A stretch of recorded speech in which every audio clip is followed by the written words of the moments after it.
Prólogo. Quem detém o Anticristo? Refutação doutrinária.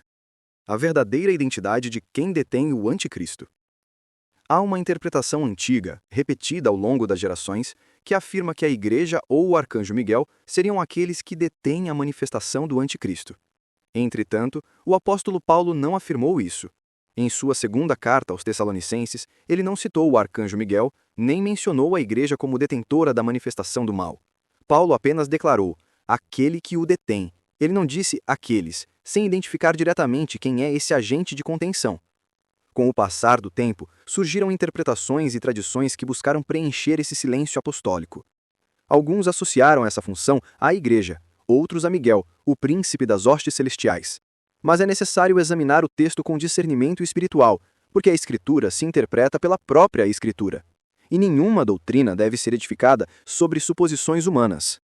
Paulo escreveu em 2 aos Tessalonicenses 2, 6 e 7.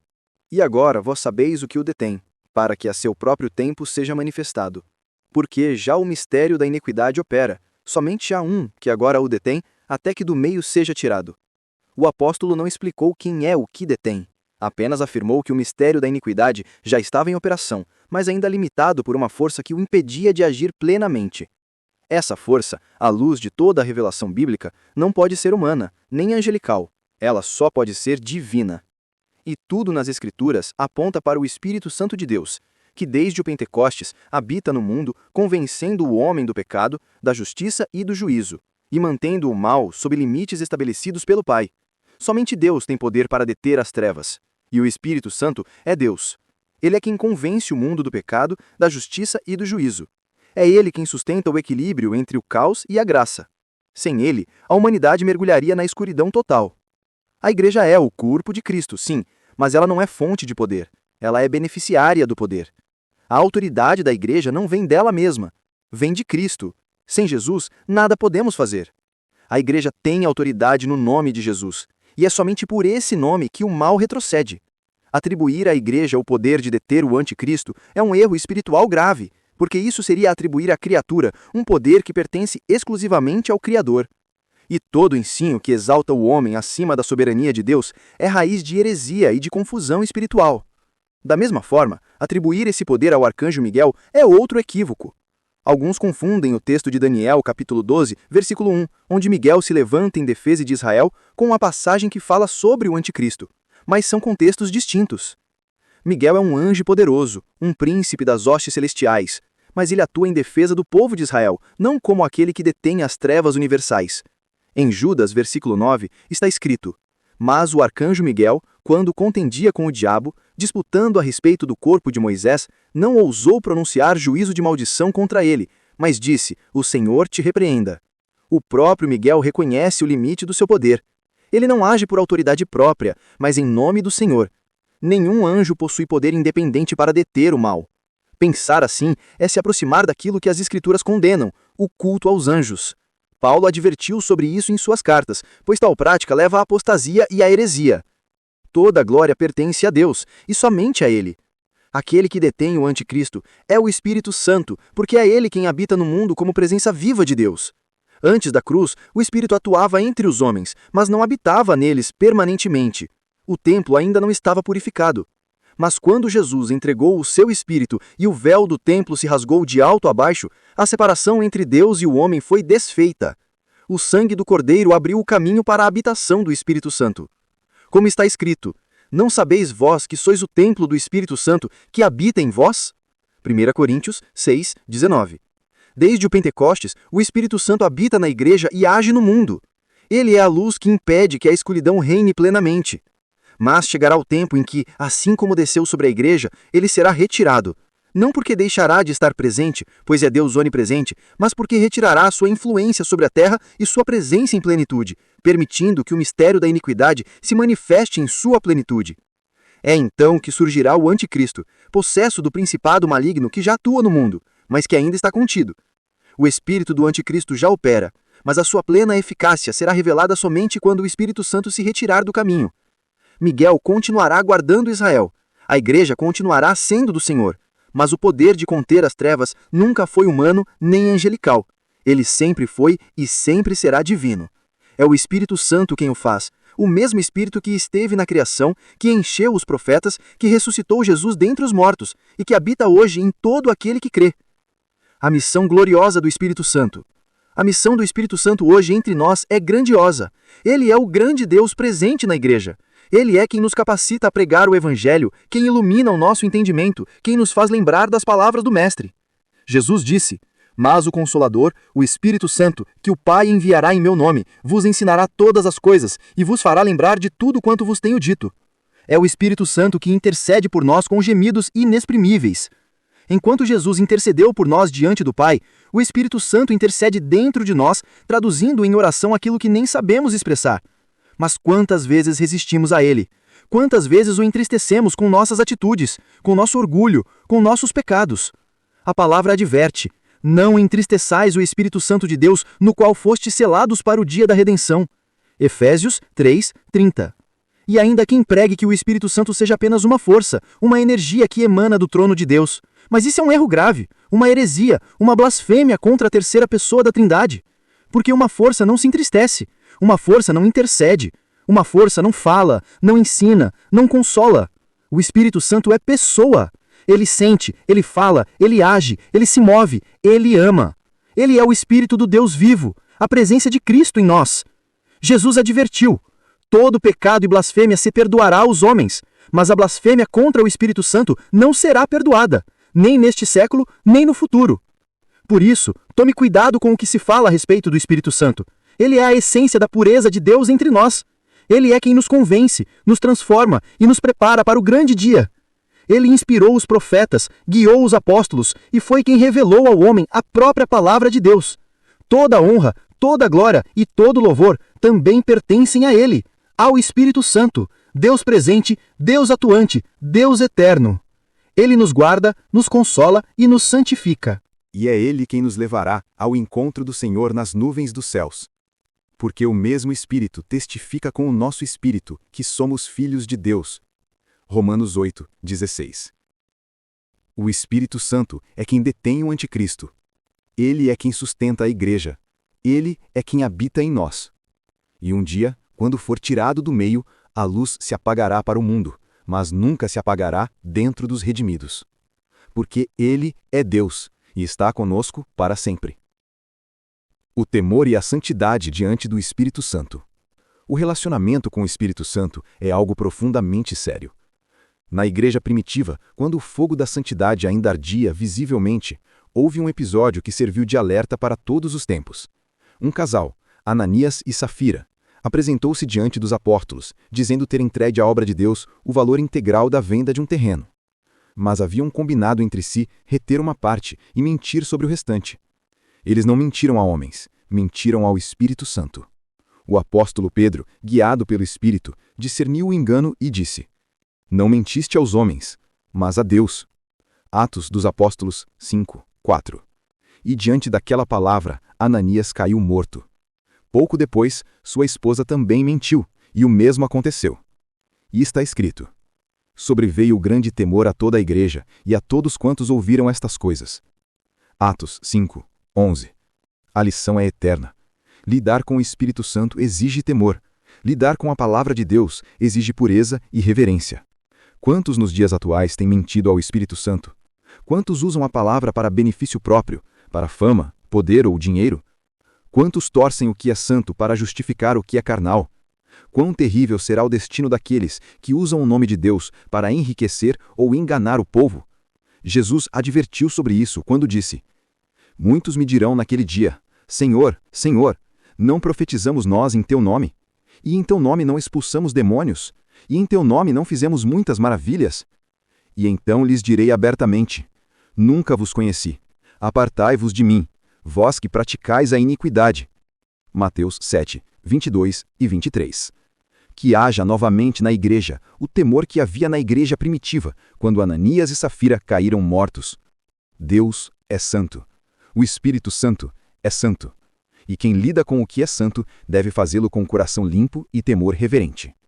Deus não se deixa escarnecer. Tudo o que o homem semear, isso também ceifará. Gálatas 6:7. O Espírito Santo é tão intenso e tão pleno que a Bíblia diz que ele conhece o profundo de Deus, e também conhece o profundo de cada um de nós. O Espírito penetra todas as coisas, até mesmo as profundezas de Deus. 1 aos Coríntios 10, 10. Ele é a essência do poder, da pureza e da sabedoria divina. Ele é quem liga o céu e a terra, quem conecta o coração de Deus ao coração humano, quem faz o homem compreender o invisível. Sem o Espírito Santo, não há consolo, não há paz, não há alegria verdadeira. Como está escrito, o reino de Deus não é comida nem bebida, mas justiça, paz e alegria no Espírito Santo. Romanos 14, 17. Por isso, não brinque com Deus. Não trate o Espírito Santo como uma ideia, nem como uma força impessoal. Ele é o próprio Deus habitando entre nós. Ele está dentro do Altíssimo e dentro de cada um de nós que crê. Ele nos conhece, conhece a nossa essência e está preparando o povo santo para o grande dia do encontro com o Senhor nas nuvens dos céus. A Ele, o Espírito da verdade, o Consolador, o Fogo Santo, a presença eterna, seja dada toda a honra, toda a glória e todo o louvor, agora e para sempre. As profecias de Daniel e o elo com o Apocalipse. Muitos olham para a Bíblia como se fosse apenas um livro antigo, um compêndio de histórias e metáforas. Outros chegam a considerá-la uma obra literária de teor simbólico, criada apenas para impressionar ou assustar as pessoas com imagens de juízo e destruição. Mas isso é um grande equívoco. A Bíblia não é um livro escrito para causar medo, e sim para revelar a verdade. Ela é a palavra viva de Deus, e contém profecias que se cumpriram com exatidão, demonstrando que o autor das Escrituras governa o tempo e a história. Cada profecia cumprida é uma prova da fidelidade divina, e cada revelação futura é uma promessa que certamente se realizará. Deus mesmo declarou: "Eu velo sobre a minha palavra para a cumprir", em Jeremias 1, 12. É sobre isso que falaremos agora. Falaremos sobre o livro de Daniel, cujas profecias se cumpriram de forma perfeita e completa. E ao contemplarmos o cumprimento daquilo que foi revelado a Daniel, poderemos encontrar um caminho seguro para compreender as visões do Apocalipse. Sabemos, porém, que toda a interpretação de acontecimentos futuros ainda é, em parte, uma conjectura, pois só quando as coisas se cumprem é que podemos afirmar plenamente o sentido da profecia. Mas uma verdade permanece. Assim como tudo se cumpriu no passado, tudo se cumprirá no futuro, porque o mesmo Deus que falou ontem continua no controle hoje e para sempre.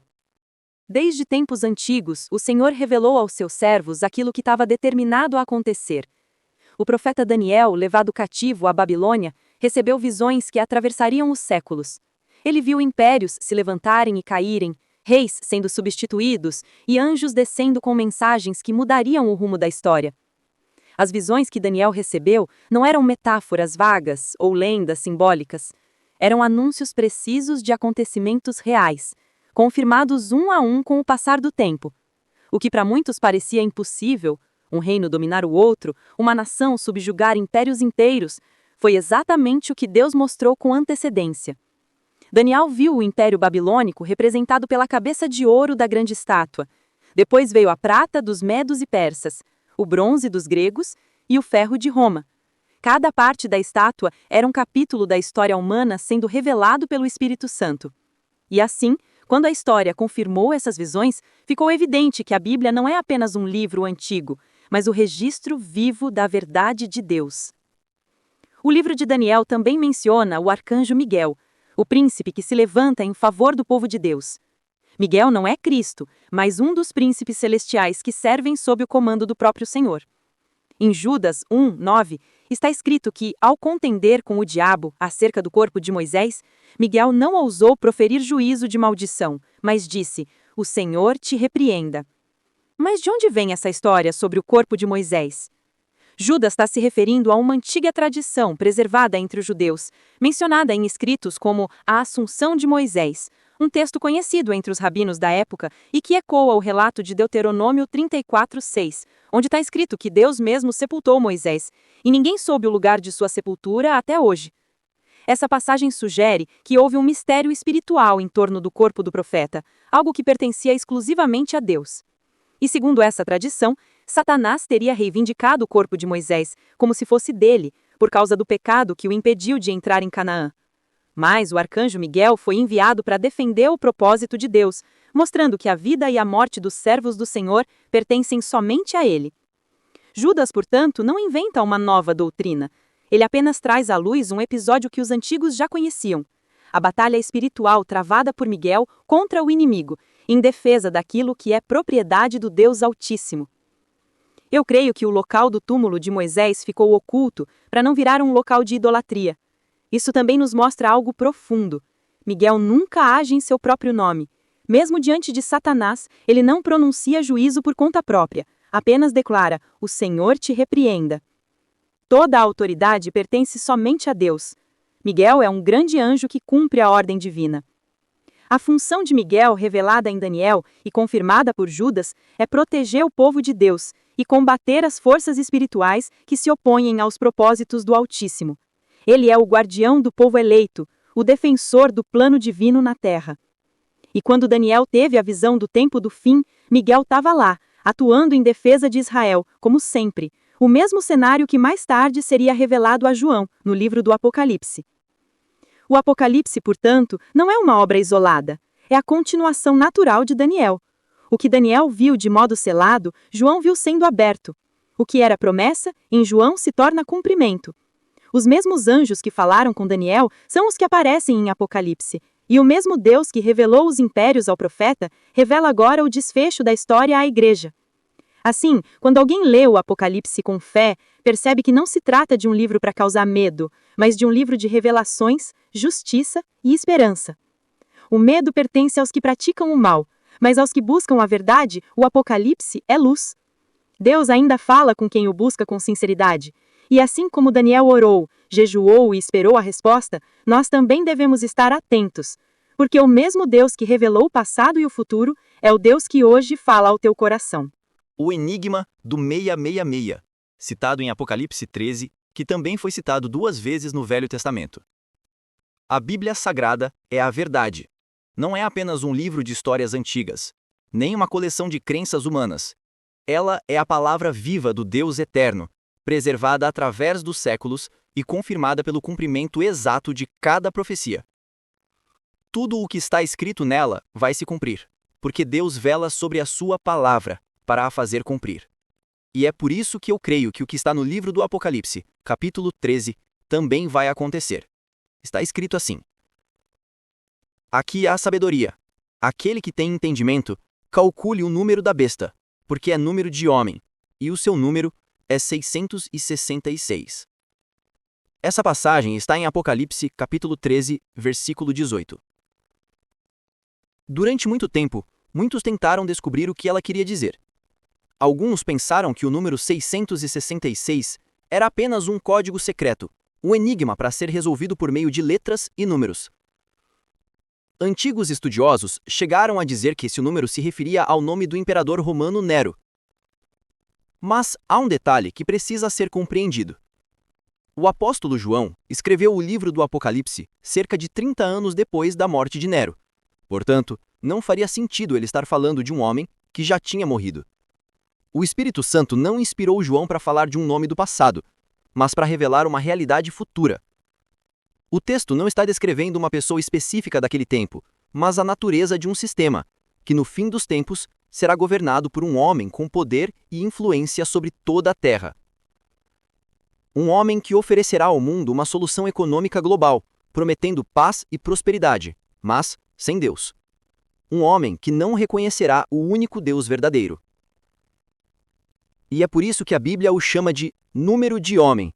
Não é um número de um anjo, nem de um demônio, mas o número do homem no auge da sua autossuficiência.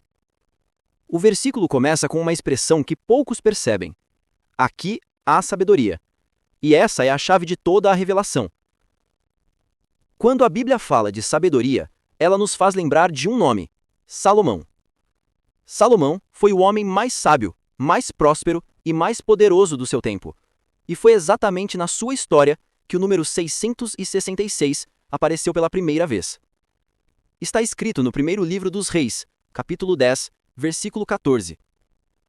O peso do ouro que se trazia a Salomão cada ano era de 666 talentos de ouro. E essa mesma informação se repete na 2 Crônicas, capítulo 9, versículo 13, confirmando o registro histórico e espiritual desse número. O peso do ouro que vinha a Salomão num ano era de 666 talentos de ouro. Veja que interessante. O mesmo número que aparece em Apocalipse 13 surgiu pela primeira vez na vida de Salomão. E não apenas uma vez, mas 2 vezes, como se o Espírito de Deus quisesse destacar algo mais profundo, que esse número carrega um significado espiritual que ultrapassa o valor material. Naquele contexto, o 666 representava o auge da riqueza, o limite máximo do poder humano. Era o número do homem que alcançou tudo o que o mundo podia oferecer, mas, ao mesmo tempo, é o símbolo de quem se tornou independente de Deus. O homem que já não precisa mais orar, porque acredita que tem tudo. Salomão começou com sabedoria, mas terminou cercado de luxo, de ouro, de mulheres e acabou perdendo a comunhão com o Senhor. A sabedoria sem o temor de Deus se torna orgulho, e o ouro sem a humildade se torna idolatria. E é exatamente essa idolatria que se repete no Apocalipse. O número 666, portanto, não é um número de Nero, mas o número do homem sem Deus. O homem que confia nas riquezas, que acredita que pode tudo, que se basta em si mesmo. Esse é o verdadeiro espírito da besta, a autossuficiência humana. E é por isso que o texto começa dizendo: aqui há sabedoria. Porque Deus está nos mostrando um padrão espiritual, e esse padrão se repete em todas as gerações. O homem que se afasta de Deus e se curva diante das riquezas, já carrega em si o espírito da besta. O número de Salomão virou um símbolo do poder terreno, e o número do Apocalipse será o símbolo do poder global que virá. Esse homem dos últimos dias será o líder de um sistema econômico e político mundial. Ele trará soluções para as crises, trará ordem, trará promessas de igualdade e segurança. Mas tudo sem Deus. E o mundo o seguirá, porque estará cansado, desesperado, buscando uma resposta. Mas toda solução sem Deus é engano. Por trás desse sistema estará o espírito de Mamon, o Deus das riquezas, o mesmo espírito que Jesus denunciou no Evangelho de Mateus, capítulo 6, versículo 24, quando disse: ninguém pode servir a 2 senhores, porque há de odiar a um e amar ao outro. Não podeis servir a Deus e às riquezas. Esse é o grande alerta. O 666 é um número de um homem, o retrato da humanidade que substitui Deus por poder, por ouro e por segurança. É o símbolo da mente que calcula, mas não ora. Da boca que fala, mas não agradece.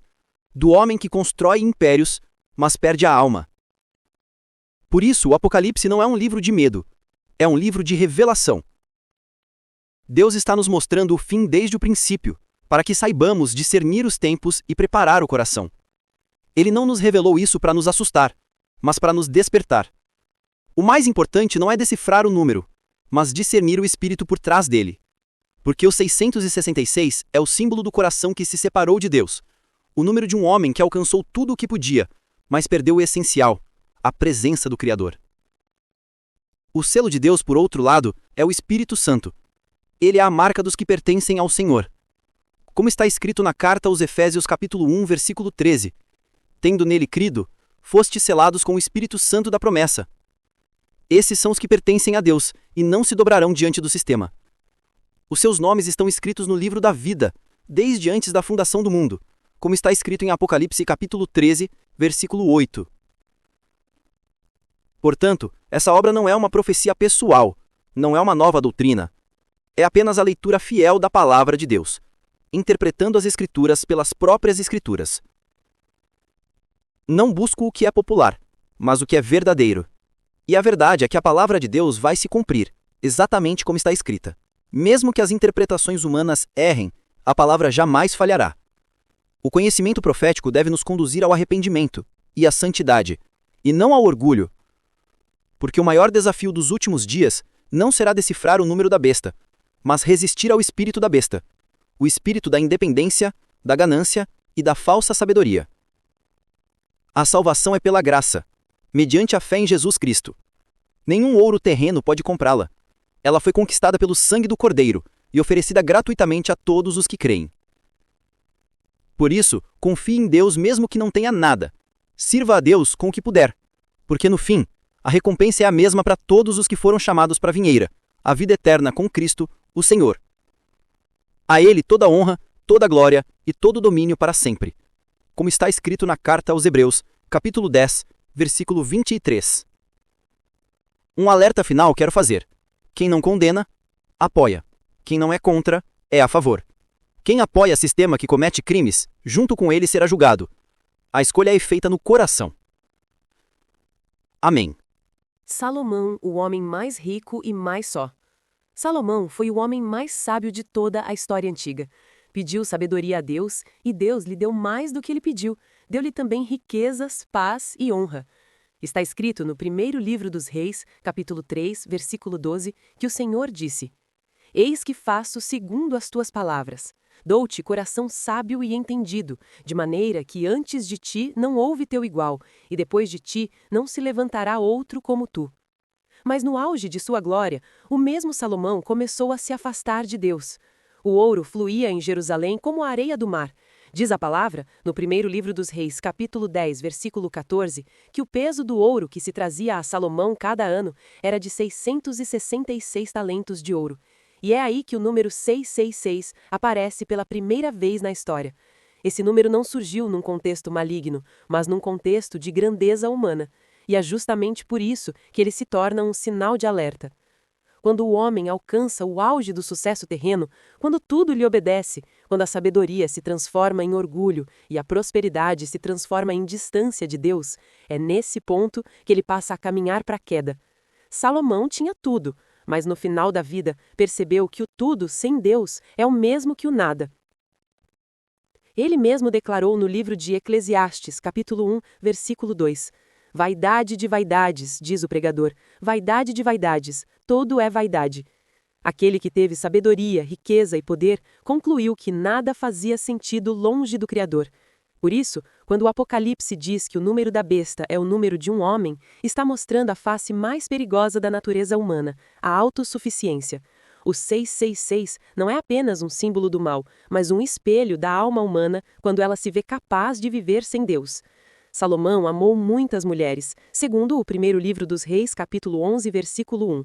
E essas alianças com povos estrangeiros trouxeram consigo a idolatria. O homem que construiu o templo de Deus acabou erguendo altares para outros deuses. O coração que um dia foi cheio de sabedoria se dividiu.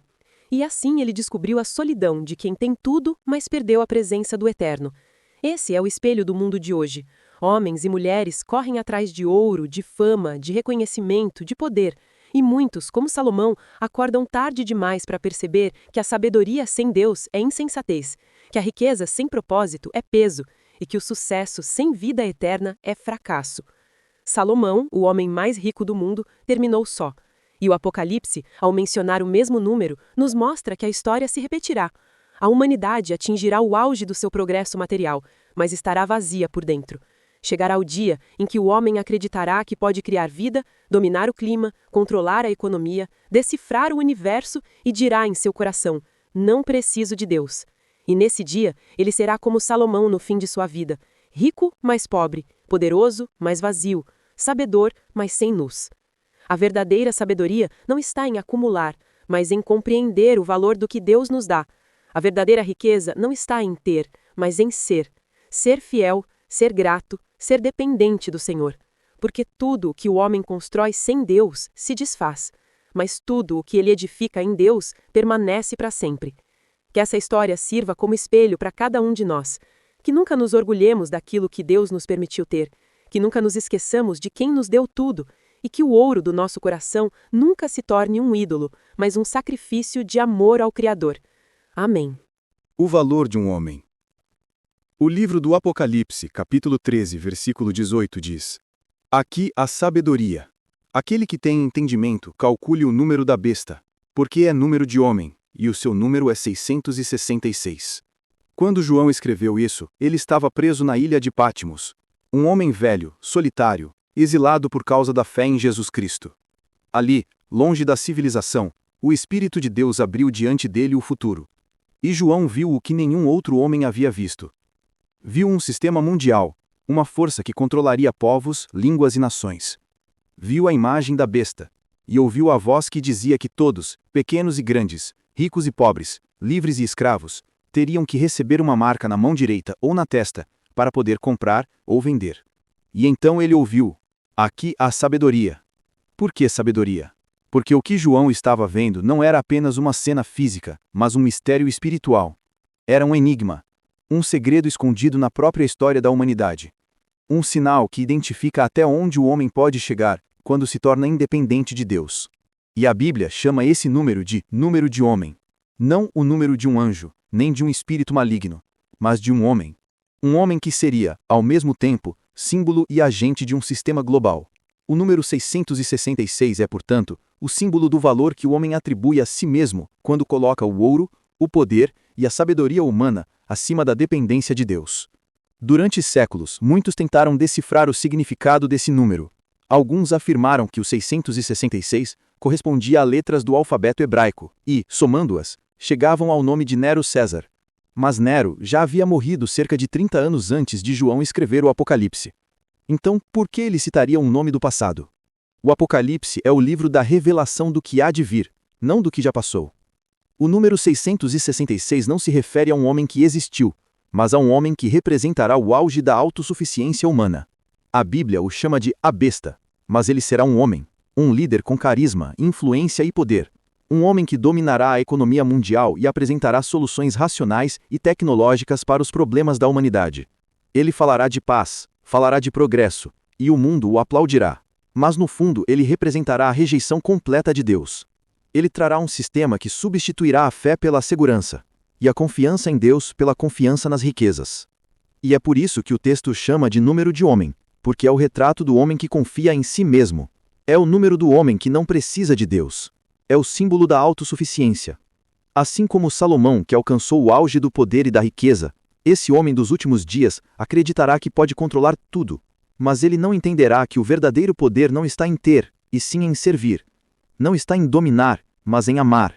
Jesus disse no Evangelho de Mateus, capítulo 6, versículo 24: Ninguém pode servir a dois senhores, porque há de odiar a um e amar ao outro. Não podeis servir a Deus e às riquezas. O 666 é o número daqueles que escolheram servir às riquezas, que preferem o ouro à graça, que adoram o sistema mas rejeitam o Salvador. Muitos pensam que a marca será apenas um chip, uma tecnologia, um sinal visível. Mas o que realmente importa é o que ela representa. Pode ser um selo digital, uma leitura facial, uma digital ou qualquer forma de identificação. Mas antes de ser uma marca no corpo, ela é uma marca no coração. Porque é no coração que o homem decide a quem pertence. A Bíblia fala também do selo de Deus. O selo do Espírito Santo é a marca de propriedade divina sobre aqueles que creem em Jesus. Está escrito na carta aos Efésios, capítulo 1, versículo 13. Tendo nele crido, fostes selados com o Espírito Santo da promessa. Esse é o selo do Senhor. Quem o tem, pertence a Deus, e o maligno não o toca. Mas quem rejeitar o selo do Espírito e aceitar o selo do sistema, esse está declarando lealdade à besta. Está dizendo: eu confio nesse mundo, confio nas riquezas, confio em mim mesmo. E é assim que o pacto se estabelece. Não precisa haver sangue, nem cerimônia. Basta o coração se curvar. Por isso o número 666 é o número de um homem. O número do homem que transformou o ouro em Deus. O número do homem que acredita ser senhor do seu destino. E quando o Apocalipse fala dessa marca na mão e na testa, está mostrando que ela representa domínio total. A mente e as ações.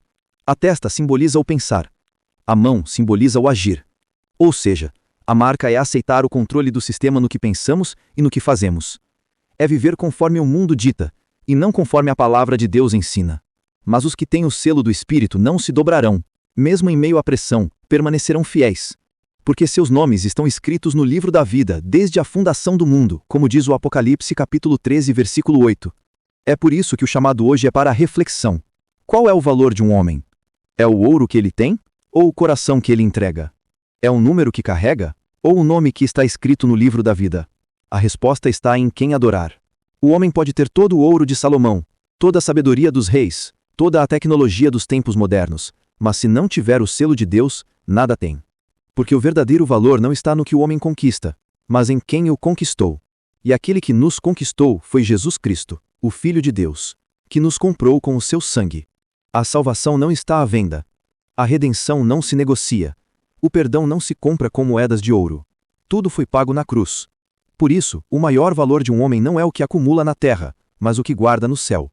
Jesus disse no Evangelho de Mateus, capítulo 6, versículos 19 e 20: Não ajunteis tesouros na terra, onde a traça e a ferrugem consomem, e onde os ladrões minam e roubam. Mas ajuntai tesouros no céu, onde nem a traça, nem a ferrugem consomem, e onde os ladrões não minam, nem roubam. Quem tem entendimento, entenda. O 666 é o número de um homem, e o valor desse número é o valor de uma escolha: servir ao ouro ou servir a Deus. Amém. O ouro de Salomão e o pacto do coração. O número 666 apareceu pela primeira vez na história como o valor do ouro que Salomão recebia anualmente. Está escrito no primeiro livro dos Reis, capítulo 10, versículo 14, confirmado em 2 Crônicas, capítulo 9, versículo 13. O peso do ouro que se trazia a Salomão cada ano era de 666 talentos de ouro. Esse número, que mais tarde o apóstolo João ouviria em revelação no Apocalipse, não foi lançado ao acaso. O Espírito de Deus estava marcando uma conexão espiritual entre o auge da glória humana e o início da decadência do coração. Salomão, o homem que recebeu sabedoria do alto, se tornou símbolo da sabedoria terrena quando deixou de depender de Deus. Por fim, o legado de Salomão a seu filho foi provocar a divisão do reino de Israel, tudo por causa da ganância. A Bíblia nos ensina que o amor ao dinheiro é a raiz de todos os males, como está escrito na primeira carta a Timóteo, capítulo 6, versículo 10. E foi exatamente isso que aconteceu com ele. O ouro, que no início era sinal da bênção de Deus, tornou-se um peso sobre sua alma. As riquezas o cercaram, mas o afastaram do Senhor. E assim, o número 666 deixou de ser apenas uma contagem de talentos e passou a representar o exemplo máximo da glória humana, mesmo que hoje existam bilionários que ganhem mais. Porém, observem no texto que 666 talentos não era tudo, mas foi destacado com uma finalidade profética. Salomão construiu templos, palácios e cidades, fez alianças com reis e povos distantes, teve milhares de mulheres e milhares de servos e animais, e no meio de tanto esplendor, perdeu o silêncio da comunhão. O homem mais sábio da terra se tornou prisioneiro de suas próprias conquistas. Por isso, quando o Apocalipse fala do número da besta, ele não está falando apenas de um símbolo futuro, mas de uma realidade espiritual que atravessa os séculos. A mesma tentação que caiu sobre Salomão cairá sobre o mundo inteiro, a tentação de confiar mais nas riquezas do que em Deus. O ouro sempre foi visto como sinal de poder, mas Deus nunca se impressionou com o brilho das riquezas humanas. A verdadeira medida de um homem não está no que ele possui, mas no que ele entrega. E o verdadeiro ouro aos olhos de Deus é o coração purificado pela fé. Jesus falou sobre isso à igreja de Laodiceia, no livro de Apocalipse, capítulo 3, versículo 18. Eu te aconselho que de mim compres ouro provado no fogo, para que te enriqueças. Esse ouro não é metal, é o caráter moldado nas provações, a fé que permanece firme mesmo quando tudo ao redor desaba. É o tesouro do coração que confia em Deus quando não há mais nada a oferecer. Enquanto o ouro de Salomão representava a glória humana, o ouro provado no fogo representa a glória divina.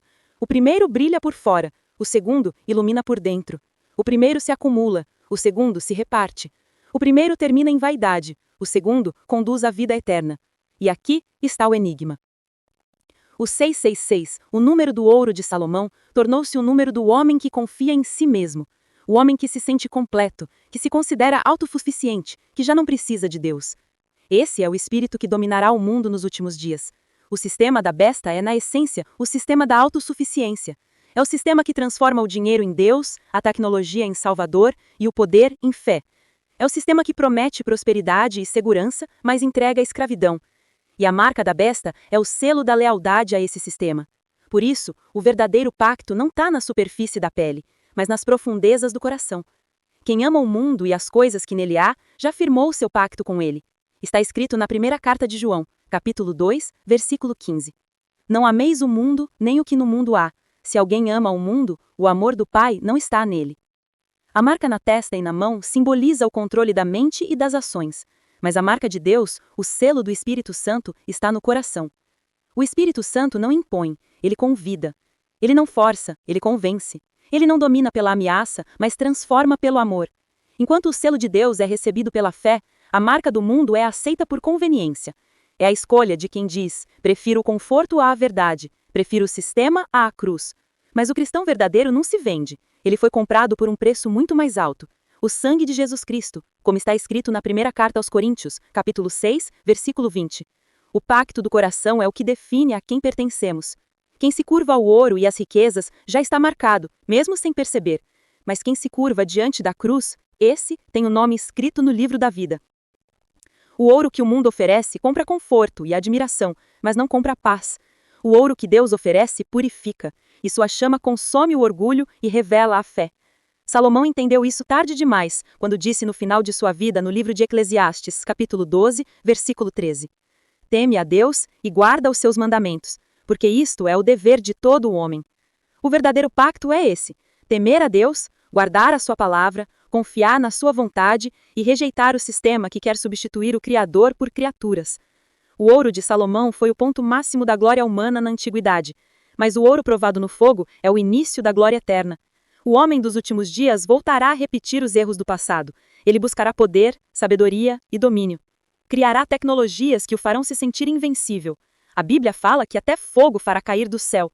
Poderia ser esse fogo alguma arma laser? Mas ao mesmo tempo, perderá o coração.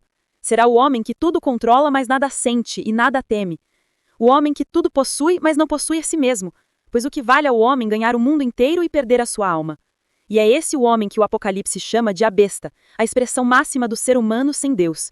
Por isso, a palavra diz: aqui a sabedoria. O líder de um sistema anticristão, temido e fará parceria com um líder espiritual que o apoiará, juntamente com o Estado cristão que será por ele arrasado. Quando a Bíblia cita sabedoria, não está desafiando a inteligência para calcular, mas ligando-o ao homem mais sábio que já existiu, e ao motivo de sua queda que será a razão do poder da besta, a saber, o amor ao dinheiro e a confiança nas riquezas. Assim, temos o poder político, econômico e religioso juntos a guiar a humanidade nos últimos dias, mas sem a presença de Jesus. Nesses últimos dias, o mundo está colhendo as consequências da poluição descontrolada, conforme apontam os relatórios ambientais. A degradação moral é sem precedentes na história humana. E sentimos que os sinais são evidentes, mas o temor do juízo de Deus é desprezado. E a sabedoria do alto vem do temor do Senhor, como está escrito no livro de Provérbios, capítulo 9, versículo 10. O temor do Senhor é o princípio da sabedoria, e o conhecimento do santo é entendimento. Amém. Onde está o teu coração? Chegamos ao final desta reflexão, e agora a pergunta que ecoa é simples, mas decisiva. Onde está o teu coração? Jesus disse, no Evangelho de Mateus, capítulo 6, versículo 21, porque onde estiver o teu tesouro, aí estará também o teu coração. Essa é a essência de tudo o que foi revelado. O número 666 é apenas o reflexo de um coração que escolheu o ouro como tesouro. Mas o selo de Deus é o reflexo de um coração que escolheu o céu. A marca da besta é, antes de tudo, um pacto interior. É o pacto de quem confia nas riquezas, nas estruturas, nos sistemas e na força humana. É o pacto de quem acredita que pode viver sem Deus. Mas o selo de Deus é o pacto do amor. É o selo daqueles que escolheram depender do Senhor, mesmo em tempos de escassez. É o selo dos que confiam, não no que vem, mas no que esperam. O Apocalipse não foi escrito para causar medo. Foi escrito para despertar a fé. O temor de Deus é o princípio da sabedoria, e é essa sabedoria que separa o justo do ímpio, o fiel do rebelde, o servo do sistema, daquele que serve ao Espírito. Hoje o mundo inteiro é movido por números. Números nas contas, números nos lucros, números nos índices e estatísticas. Mas há um número que está acima de todos os números: o número da graça. E esse número não se calcula, porque ele foi pago com sangue, o sangue puro de Jesus Cristo, o Cordeiro de Deus que tira o pecado do mundo. Cada pessoa neste mundo está diante de uma escolha: crer ou rejeitar, servir a Deus ou servir às riquezas, guardar o coração no céu ou entregá-lo à terra. E ninguém pode tomar essa decisão por você. Ela é pessoal, íntima, eterna. Por isso, faça uma autoanálise. Olhe para dentro de si e pergunte: no que tenho confiado? Onde está o meu tesouro? Tenho buscado o ouro que corrompe ou o ouro que purifica? Tenho alimentado a fé ou o medo? Tenho seguido a voz de Deus ou o ruído do mundo? A resposta a essas perguntas define o destino da alma, porque o coração que ama o mundo já está marcado por ele, mas o coração que ama a Deus carrega o selo da eternidade. Lembre-se de que Jesus veio a este mundo para nos salvar, não para nos condenar. Ele foi o preço do resgate, o sacrifício perfeito, o cordeiro sem mancha. E está escrito no Evangelho de João, capítulo 3, versículo 16. Porque Deus amou o mundo de tal maneira que deu o seu Filho unigênito, para que todo aquele que nele crê não pereça, mas tenha a vida eterna. Aceitar e crer nesse sacrifício é honrar a memória de Jesus. Rejeitar é pisar o Filho de Deus e desprezar o sangue da nova aliança. O mundo pode até rir, pode zombar, pode duvidar, mas a palavra de Deus não falhará. Ela se cumprirá em cada detalhe, em cada profecia, em cada promessa. O fogo do juízo virá. E quem poderá resistir ao dia do Senhor? Está escrito no livro do profeta Malaquias, capítulo 3, versículo 2. Mas quem suportará o dia da sua vinda? E quem subsistirá quando ele aparecer? Porque ele é como o fogo do ourives e como o sabão dos lavandeiros. O fogo virá não para destruir os justos, mas para purificar os fiéis e consumir o mal, porque a justiça de Deus é perfeita e ele julgará o mundo com equidade. Mas antes desse dia, há um convite, um chamado à reflexão e ao arrependimento, um chamado à fé simples, viva e verdadeira, porque Deus é longânimo, tardio em irar-se e grande em misericórdia. Ele ainda espera o retorno dos que se afastaram, ainda chama os que se perderam, ainda perdoa os que se arrependem.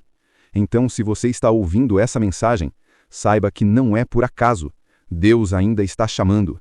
Ele quer te selar com o seu espírito, quer te colocar entre aqueles cujos nomes estão escritos no livro da vida desde a fundação do mundo. Quer te dar paz, propósito e eternidade. O homem sem Deus é vazio e o mundo sem Deus é caos, mas o coração cheio do Espírito Santo é paz, é força e é vida. Não busque entender todos os mistérios, busque conhecer o autor deles. Não se preocupe em decifrar o número da besta, preocupe-se em ser achado fiel pelo Cordeiro, porque no fim, tudo se resume a uma única escolha: servir a Deus ou servir a si mesmo, viver para a eternidade ou morrer nas ilusões do tempo. Jesus prometeu e cumprirá. Eis que cedo venho e trago comigo a minha recompensa, para dar a cada um segundo as suas obras. Apocalipse capítulo 22, versículo 12. E ele virá. O céu se abrirá, e o justo brilhará como o sol no reino do Pai. E toda lágrima será enxugada, e a morte já não existirá. Essa é a promessa que sustenta os que creem. Por isso, guarde o seu coração no lugar certo. Não o entregue ao ouro que passa, mas ao Deus que permanece. Não o prenda às riquezas da terra, mas às promessas do céu. O ouro deste mundo enferruja, mas o ouro da fé, esse, jamais perde o brilho. E no dia em que o Senhor vier, o fogo do juízo revelará onde cada um colocou o seu coração, se no ouro da terra ou no ouro do céu. Este é o fim de mais uma parte da revelação, mas o fim aqui não significa término, significa cumprimento, porque tudo o que está escrito há de se cumprir, exatamente como Deus determinou. O Apocalipse não é o livro do medo, é o livro da verdade, e quem tem ouvidos para ouvir, ouça o que o Espírito diz às igrejas. O número 666 é o número de um homem, o número do limite da glória humana, o número que mostra o que acontece quando o homem se esquece de quem o criou. É o símbolo da autossuficiência, do orgulho e da fé nas riquezas. Mas acima de todos os números existe um nome, o nome que é sobre todo nome: Jesus Cristo, o Filho do Deus vivo. E está escrito na carta aos Filipenses, capítulo 2, versículos 9 a 11. Pelo que também Deus o exaltou soberanamente, e lhe deu o nome que é sobre todo nome, para que ao nome de Jesus se dobre todo o joelho, dos que estão nos céus, na terra e debaixo da terra, e toda língua confesse que Jesus Cristo é o Senhor, para a glória de Deus Pai. Esse nome é o selo dos remidos. Esse nome é o selo que nenhuma marca da terra pode apagar. Quem o confessa de coração está selado para a eternidade. O sistema do mundo passará, os reinos cairão, os impérios se dividirão, as riquezas serão pó, mas a palavra do Senhor permanecerá para sempre. A besta, o falso profeta, o dragão, todos terão seu fim no lago de fogo. Mas os que guardarem a fé e não negarem o nome de Cristo, reinarão com ele para sempre. Está escrito no Apocalipse, capítulo 20, versículo 6. Bem-aventurado e santo aquele que tem parte na primeira ressurreição. Sobre estes não tem poder a segunda morte, mas serão sacerdotes de Deus e de Cristo, e reinarão com ele 1000 anos. Essas são as promessas reservadas aos fiéis, aos que vencem, aos que não se vendem, aos que resistem ao sistema, aos que mesmo sem ouro possuem o tesouro da fé. E quando o Senhor do homem vier, com poder e grande glória, todo olho o verá, e toda lágrima será enxugada. Ele virá não mais como cordeiro, mas como leão. Não mais em fraqueza, mas em majestade.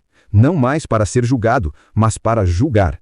E os que o esperam verão o cumprimento da promessa que está em Apocalipse capítulo 22, versículos 12 e 13.